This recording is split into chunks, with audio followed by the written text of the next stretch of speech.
नमस्कार, आप देख रहे हैं यही स्कूल का यूट्यूब चैनल। इस चैनल पर हम शिक्षा और तकनीक से जुड़ी अहम जानकारियां आप तक पहुंचाते हैं।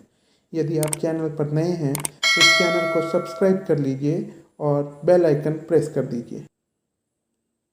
आज मैं आपके सामने उपस्थित हूं शिक्षा से जुड़ा हुआ एक महत्वपूर्ण वीडियो लेकर।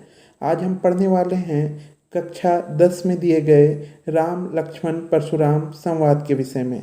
राम लक्ष्मण परशुराम संवाद श्री रामचरितमानस के बाल कांड से लिया गया है, जिसके रचयिता हैं तुलसीदास जी। तुलसीदास जी ने श्री रामचरितमानस को अवधी भाषा में लिखा है और रामचरितमानस का बाल कांड का यह राम लक्ष्मण परशुराम संवाद भाग उस समय का है जब राजा जनक ने अपनी पुत्री सीता के स्वयंवर की घोषणा की थी और उस स्वयंवर में उन्होंने तमाम राजा महाराजाओं को बुलाया था और उनकी यह शर्त थी कि जो भगवान शिव शंकर के धनुष को उठाएगा, मैं अपनी पुत्री का विवाह उसी से करवाऊंगा।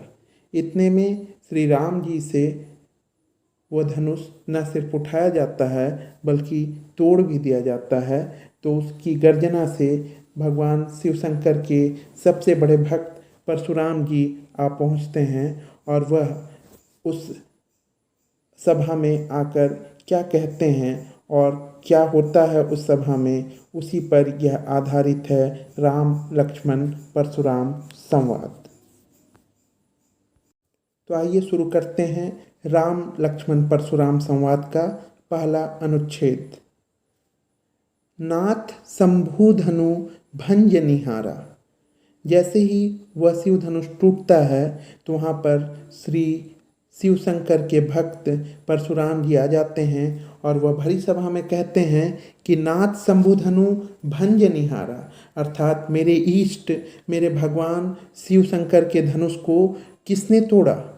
तो उधर से श्री राम जी बहुत ही शांत मुद्रा में जवाब देते हैं, हो ही केउ एक दास तुम्हारा, अर्थात आप ही का कोई दास होगा जिसने इस शिव धनुष को तोड़ा है।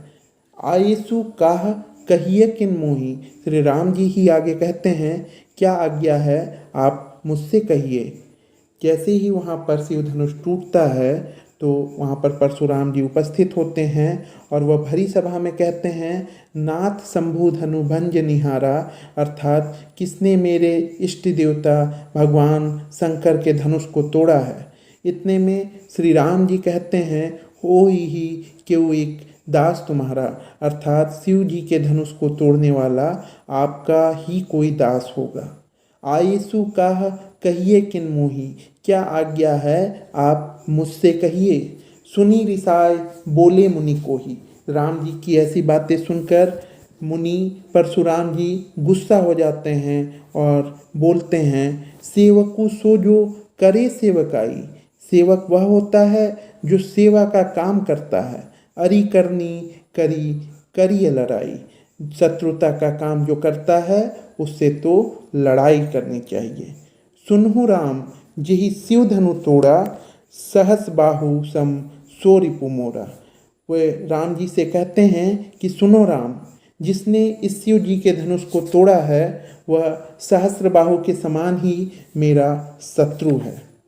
जो सो बिल गाऊ बिहाई समाजा। उसके बाद वो राम जी से कहते हैं, इसलिए उसे इस सभा से, इस भरी सभा से उसे अलग कर दो। न त मारे जहिए सब राजा, नहीं तो मैं यहाँ उपस्थित सभी राजाओं को मार दूंगा, अर्थात नहीं तो यहाँ पर जितने भी राजा हैं वो मारे जाएंगे। सुनी मुनि वचन लखन मुस्काने। वहीं पर सामने में खड़े लक्ष्मण जी मुनि के ऐसे वचनों को सुनकर मुस्कुराने लगते हैं, परशुराम के ऐसे वचनों को सुनकर मुस्कुराने लगते हैं। बोले परशुधरी अमाने, और फरसा पकड़े हुए जो परशुराम जी थे उनका अपमान करते हुए कहते हैं कि बहु धनु ही तोरी लड़िकाई। बहुत सारे धनु ही यानी कि बहुत सारे छोटे छोटे धनुषों को हमने बचपन में तोड़ा है। कबहू नासी ऋष किन्हीं गोसाई। कभी भी किसी ऋषि ने इतना गुस्सा नहीं किया है। कभी भी किसी भी ऋषि मुनि ने इतना गुस्सा नहीं किया है। हमने तो बचपन में बहुत सारी छोटी छोटी धनुषों को तोड़ा है। यही धनु पर ममता के ही हेतु। इतना कहने के बाद लक्ष्मण जी फिर से आगे कहते हैं कि यही धनु पर ममता के ही हेतु, अर्थात इसी धनुष पर इतनी ममता, इतना प्यार क्यों मर रहा है, इतनी ममता इस धनुष से क्यों है। सुनी रिसाई कह भृगुकुल केतु। इतना लक्ष्मण जी की बातों को सुनकर भृगुकुल के केतु अर्थात परशुराम जी गुस्सा हो जाते हैं और गुस्सा कर वह कहते हैं कि रे नृप बालक काल बस बोलत तो ही न संहार।